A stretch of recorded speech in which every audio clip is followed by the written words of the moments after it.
Imagine you're walking through Rome right now. Maybe you're enjoying some gelato, tossing a coin somewhere, just taking in all those classic marble columns. Yeah, just soaking up the typical Roman holiday vibe. Exactly. But then you turn a corner in the Ostians district and bam, you're staring at this blindingly white, 37-meter tall Egyptian pyramid. Which is definitely not what you expect to see next to a pizzeria. Right. And hey, this deep dive is brought to guests by Alessandro Palace, a hostel and bar specially designed to guide you to a real deep cut of the city. Today's title is A Pyramid in the Middle of Rome, Ancient Egyptian-Obsessed Bureaucrats, Genius Poets, and the Cats Who Rule the Ruins. Quite the lineup we've got today. Okay, let's unpack this. Why on earth is there a massive pyramid sitting right in the middle of Rome? Well, it all basically traces back to around 30 BC. So Augustus had just defeated Cleopatra and Mark Antony, which officially turned Egypt into a Roman province. Right, huge historical turning point. Oh, absolutely. And that victory sparked this absolute, Egyptomania all across the empire. The Roman elite just started importing obelisks as the ultimate flex of imperial dominance. So it's kind of like, I don't know, a modern billionaire buying the newest luxury car, Sure. but instead they're shipping an entire foreign temple to their backyard to prove they own the world. Pretty much, yeah. And this one guy, Gaius Cestius, who was basically a religious committee bureaucrat, decides he absolutely needs one for a tomb. Just a casual bureaucrat building a pyramid. Right, and he actually had it built in an astonishing 330 days. Wait, how do you even build a 37-meter marble pyramid in less than a year? I mean, the ones in Giza took decades, right? They did, but that's sort of the magic of Roman engineering. So unlike the solid stone blocks you see in Giza, Cestius's tomb is actually made of brick-faced Roman concrete. Oh, so it's a concrete core. Exactly. It's just clad in white marble. I mean, it's so much faster to pour concrete than to carve all that solid limestone. You'll also notice it's much steeper than the famous Egyptian pyramids. Did the Roman builders just, guess the angles from some vague sketch someone brought back? Well, it's highly debated. They might have just been relying on architectural hearsay, like a game of telephone. Or they were intentionally copying the steeper Nubian pyramids found further south in Africa. Oh, interesting. So they might have actually known what they were doing. Maybe, but his whole obsession with eternal glory had this wildly unintended consequence. Right, because almost all the ancient monuments in Rome were eventually dismantled by stone thieves, during the Middle Ages.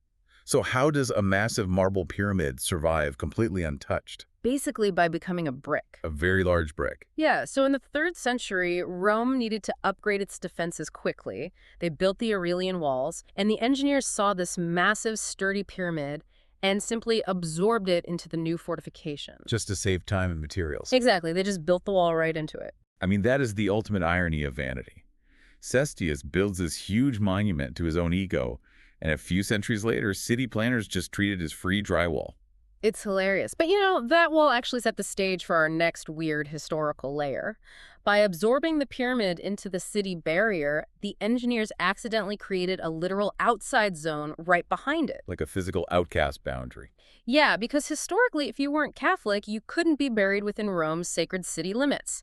So this quiet meadow, tucked safely behind the pyramid wall, became the designated burial ground for foreigners, the non-Catholic cemetery. Do you think Cestius would be furious knowing his massive ego project was basically overshadowed by the outcasts buried behind it? Oh, without a doubt.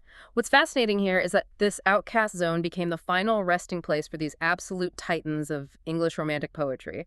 Percy Bysshe Shelley is there, along with John Keats, who died tragically young at 25. Keats' grave is just devastating. I mean, it doesn't even use his name, just that famous epitaph like, "Here lies one whose name was written in water." It's so sad. And the irony wasn't lost on later writers either. Thomas Hardy actually visited and noted that Cestius's immense, arrogant display of wealth ultimately just functioned as a giant, glorious signboard. Literally, just pointing travelers to the graves of these brilliant poets. Exactly. A billboard for outcasts. But the irony of Cestius's legacy gets even better today, because the prime real estate at the base of his tomb belongs entirely to strays. I Gatti della Pyramid. The Pyramid Cats. In Rome, felines living in ancient ruins are legally protected as biocultural heritage. Which practically means they can never be evicted, right? Like they have squatters' rights to ancient monuments. They really do. And they're cared for daily by these devoted volunteer ladies called gatter. I love that. You can literally just watch a tabby cat napping on 2,000-year-old marble. It completely wraps up the bizarre life cycle of the site. A monument meant to project untouchable elite power is now just a legally mandated litter box and napping spot. So what does this all mean? To me, this single spot completely shatters that illusion of neat, classical Roman history, You have ancient bureaucratic vanity, poetic tragedy, and protected street cats, all just stacked on top of each other. It's the perfect reminder that cities rarely evolve the way their builders intend them to. Definitely. So head back to Alessandro Palace, hostel and bar. Grab a cold beer or maybe a cocktail and brag to your fellow travelers about discovering this secret pyramid in cat paradise. Sounds like a perfect way to end the day. But while you're sipping that drink, think about this.